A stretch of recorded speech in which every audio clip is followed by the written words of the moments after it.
500 دفعہ استغفار پڑھوں، سبحان اللہ، الحمدللہ، اللہ اکبر، لا حول ولا قوت الا باللہ، میں نا تسبیحات پڑھوں۔ فرماتے ہیں کہ بچے تھے گھر میں 6-7، غربت تھی، کام ملتا کوئی نہیں تھا، اور میں کام چور نہیں تھا، کام ڈھونڈتا تھا، پر اللہ کی قدرت کے کام نہیں ملتا تھا۔ فرماتے ہیں کہ میں نے ایک دن اپنی اہلیہ سے کہا کہ آج میں پھر جاتا ہوں کام ڈھونڈنے، تو میری بیوی بڑی فرما بردار تھی، پر اس دن نا غربت کے ہاتھوں تنگ آ کے کہنے لگی، آج نانا کوئی تو چیز لے کے آیا، تو مجھ سے بچوں کی بھوک نہیں دیکھی جاتی، یہ سب روگاں دا روگ محمد جس دا نام غریبی، کنڈ بلا کے لنگ جاندے نہیں دوست یار قریبی، آج نہ کچھ لے کے آیا تو میں بچے لے کے چلی جاؤں گی۔ شیخ فرماتے ہیں کہ میں بڑا پریشان گھر سے نکلا، پر میں نے صبح سے لے کے زور تک کام ڈھونڈا، کام ملا کوئی نہیں، تو میرے دل میں خیال آیا چلو کام نہیں ملتا تو اللہ اللہ تو کرے نا، چلو بندوں کی مزدوری نہیں ملتی تو رب کریم کی عبادت ہی کرتے ہیں۔ فرماتے ہیں کہ میں نے نا فرات کے پانی سے وضو کیا، نہر کے، شدید دھوپ تھی، ساتھ ریت تھی اور ریت تپ رہی تھی، میں نے اپنا رومال وہیں مصلی کے طور پر بچھا لیا، اور فرماتے ہیں کہ زور سے لے کر عصر تک نماز پڑھی، دھوپ بھی پورے زور پہ، پر میرے سجدے کا ذوق بھی پورے زور پہ۔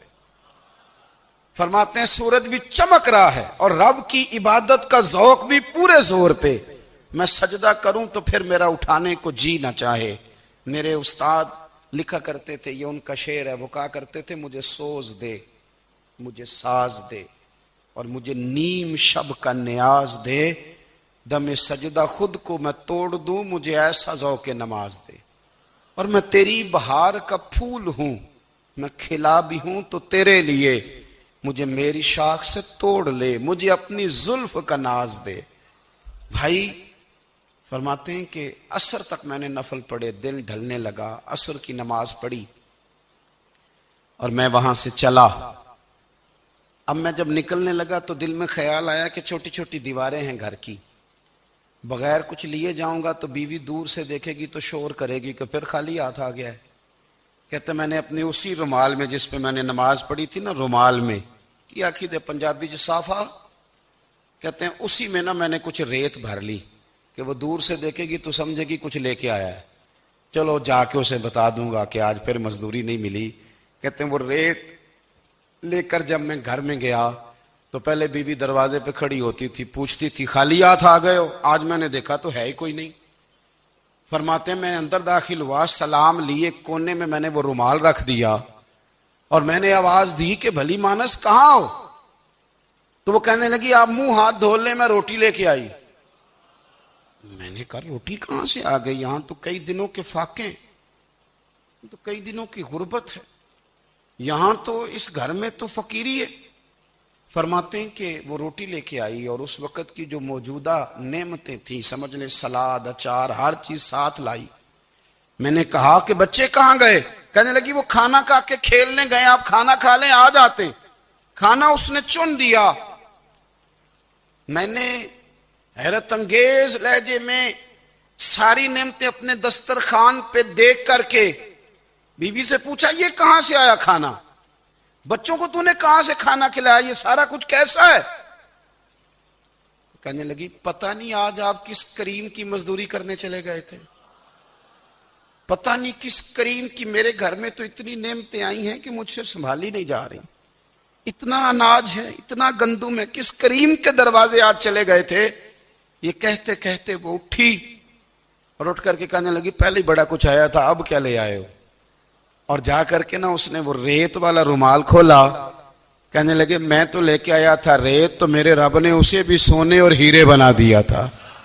جب آپ کی توجہ اللہ کی جانی، میرے نبی پاک صلی اللہ تعالی علیہ وسلم نے فرمایا ہر چیز اپنے رب سے مانگ، ہر چیز مانگ، ہر چیز مانگ۔ یا رسول اللہ کیا کچھ؟ میرے محبوب نے فرمایا تیرے گھر میں نمک بھی ختم ہو جائے تو وہ بھی اپنے رب سے مانگا کر، تو مانگنا وہ تجھے دے گا، تو اس کی بارگاہ میں کشکول طلب دراز تو کرنا۔ اور ترمذی شریف میں عجیب لفظ ہیں، رسول کائنات نے فرمایا، رب کریم فرماتے ہیں جب میرا بندہ ہاتھ اٹھاتا ہے نا تو مجھے حیا آتی ہے کہ میں خالی کیسے لوٹا دوں اس کے، اتنے بڑے بادشاہ کی بارگاہ میں، او بھائی لوگوں سے عزتیں تلاش کرتے ہو تو وہ کیا تمہیں عزت دیں گے؟ وہ تو کل اچھا کہتے ہیں، پرسوں برا کہنے لگ جاتے ہیں۔ لوگوں کے سامنے گڈ بک میں آنا چاہو گے تو وہ تو سویرے تمہارے بارے میں کچھ کہیں گے، شام کچھ اور کہیں گے۔ اپنی روحانی زندگی آباد کریں، اپنے مسلح کو وقت دیں، اور دنیا سے چھپ کر، اس موبائل کو بند کر کے، اور اپنے آپ سے بھی چھپ کے اور تنہا ہو کے، چھپا کے سارا کچھ اپنے آنسو اپنے رب کی بارگاہ میں پیش کریں، اس کے حضور حاضری دیں۔ سنو نا ترمذی کی حدیث، اور اسے یاد رکھنا، نبی پاک علیہ السلام نے فرمایا اپنے دکھ لوگوں کے سامنے نہ بیان کرنا، سیٹھوں نوابوں کو نہ بتاتے پھرنا، دنیا داروں کے سامنے جا کے نہ رونا کہ میں تکلیف میں ہوں، اور میں اگر دنیا داروں کو دکھ بتاؤ گے رب تمہیں کبھی غنی نہیں کرے گا۔ اور لوگ ہیں کہ الٹا مذاق اڑائیں گے آپ کی، جس سے بڑی پکی یاری ہے نا، پکی، وہ تب تک پکی ہے جب تک آپ نے 50,000 مانگا نہیں، اور جس وقت آپ نے کہہ دیا کہ میں مجبور ہوں میری مدد کر، تو پھر ختم ہو گئی دوستی۔ لوگوں کی تعلقات آپ کے ساتھ تب تک ہیں جب تک آپ ان سے کوئی ضرورت وابستہ نہیں کرتے۔ کریم محبوب فرمانے لگے بندوں کے سامنے دکھ نہ بیان کرنا، اللہ تجھے کبھی غنی نہیں کرے گا۔ تو اپنے دکھ اپنے رب کو بتا، تو دعائیں مانگ، تو اس کی بارگاہ میں حاضر ہو، تو اس کے حضور عرض کر۔ فرمایا اپنے دکھ اپنے رب کو بتا، وہ جلدی کرے یا دیر سے کرے تجھے ساری دنیا سے بے نیاز کر دے گا، تجھے کسی کا محتاج نہیں رہنے دے گا۔ اپنے مسلح کو، اپنی دعاؤں، ایک بزرگ فرماتے ہیں میں نے دعا مانگنے کا طریقہ اپنی بیوی سے سیکھا۔ دعا مانگنے کا طریقہ اپنی، سیکھنے والے تو اپنے بچوں سے بھی سیکھ لیتے ہیں، سیکھنے والے تو ہر ایک سے سیکھتے ہیں۔ وہ کہتے ہیں میں نے دعا مانگنے کا سلیقہ اپنی بیوی سے سیکھا ہے۔ حضرت وہ کس طرح؟ فرمانے لگے میری بیوی نے نا مجھے کوئی کام بتایا، کچھ پیسوں کی ضرورت کے لیے کہا، تو میں نے اسے کہا کہ بھئی ابھی میرے پاس نہیں ہے، کچھ دنوں میں آتے ہیں تو میں دے دوں گا۔ عورتوں کی عادت ہوتی ہے وہ بار بار یاد کراتی ہیں، 2-4 دنوں کے بعد پھر اس نے کہا حضرت وہ میں نے کہا تھا کچھ پیسے، میں نے اسے کہا کہ ابھی میرے پاس نہیں ہے، کچھ دنوں میں ملتے ہیں تو میں تمہیں دے دوں گا۔ اس نے کچھ دنوں کے بعد پھر کہا حضور وہ میں نے کچھ پیسے کہے تھے۔ فرماتے میں نے ڈانٹ دیا، میں نے کہا کہ کیا تو روز مجھے شرمندہ کرتی ہے، کہا نا میرے پاس نہیں ہے، ہوں گے تو دے دوں گا، تو روز یاد کراتی ہے۔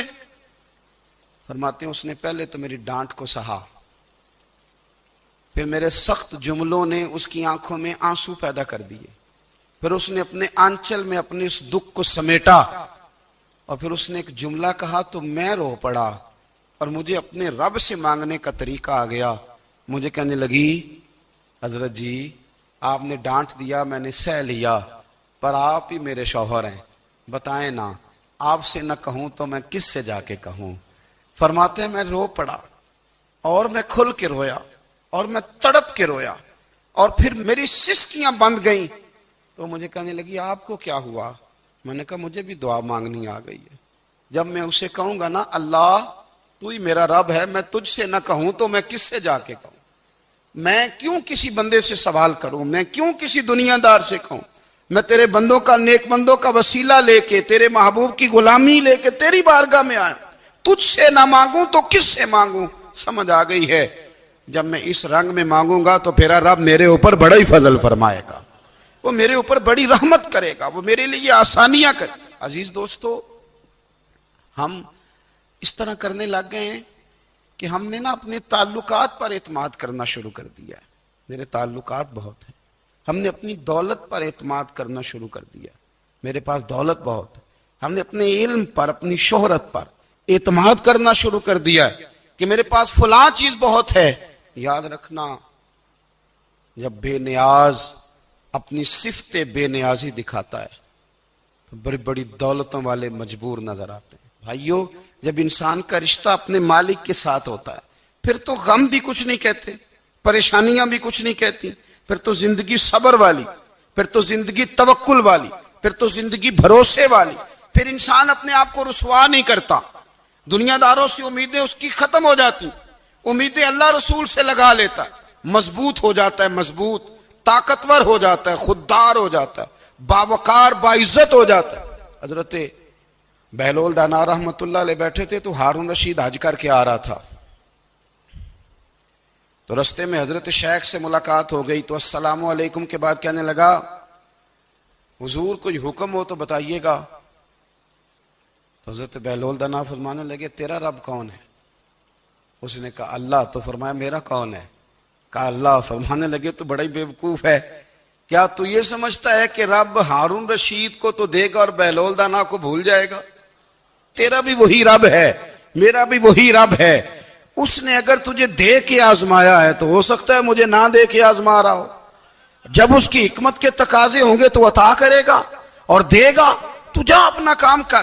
بھائی اپنی روحانی زندگی، اپنی عبادات، اپنے وظائف، اپنے روزمرہ کے معاملات، اپنی دعائیں، اپنا استغفار.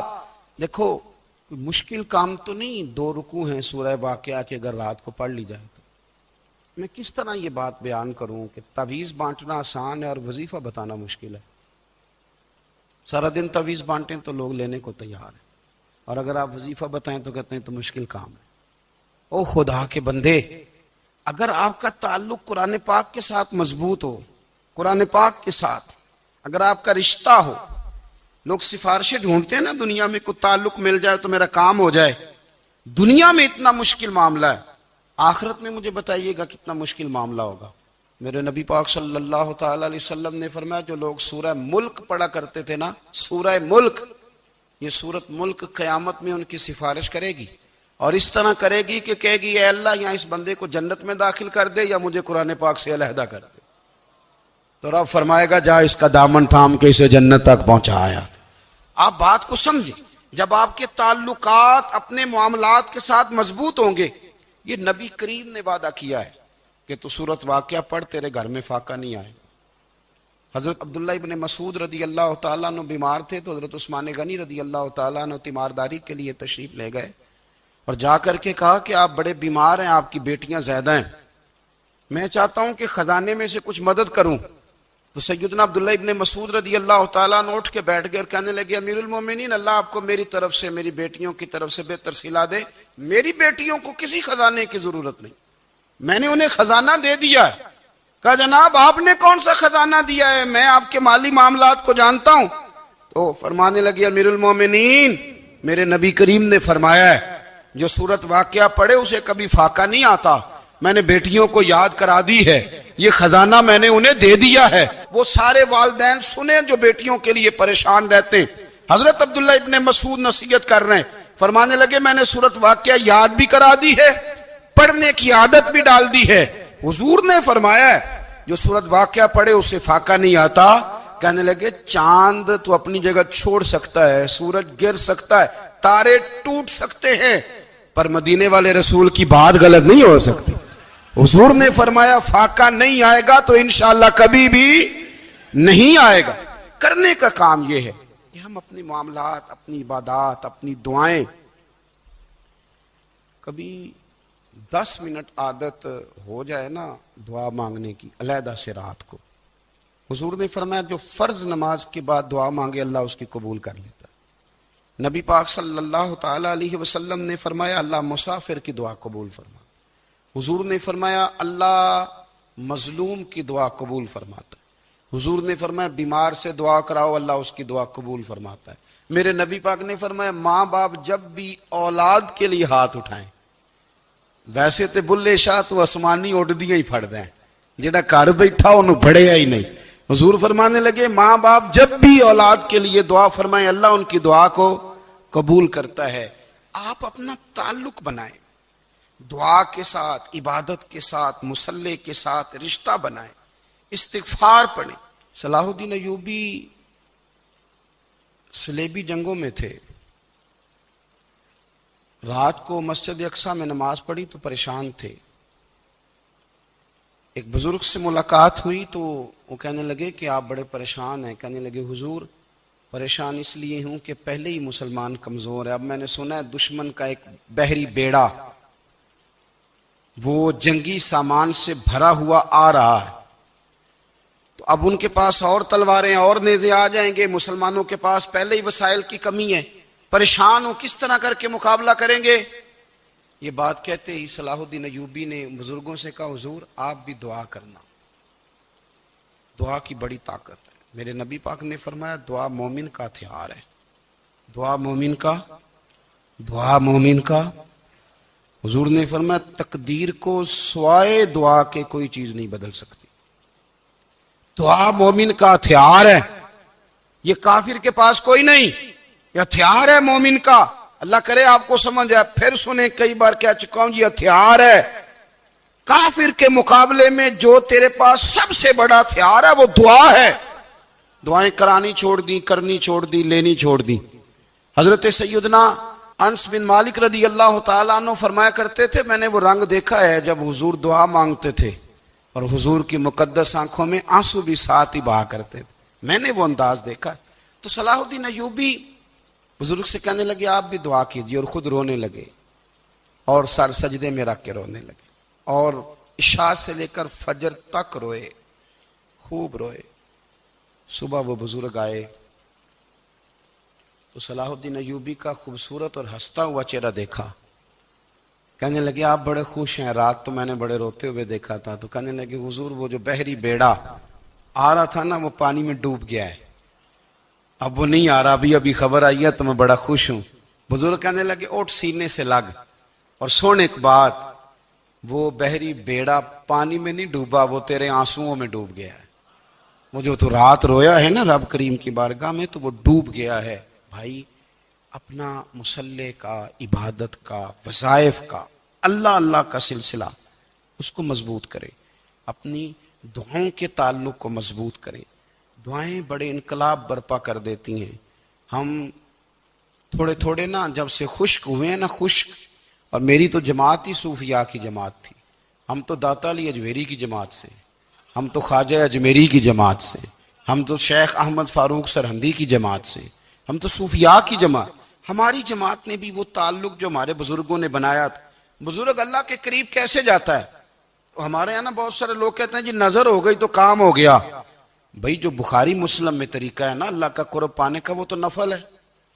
نبی کریم علیہ الصلوۃ والسلام نے فرمایا بندہ نفلوں کے ذریعے رب کے قریب جاتا ہے، اور اتنا قریب جاتا ہے کہ پھر اللہ اس کی زبان بن جاتا ہے، اللہ اس کی آنکھیں بن جاتا ہے، کان بن جاتا ہے، ہاتھ اور پیر بن جاتا ہے۔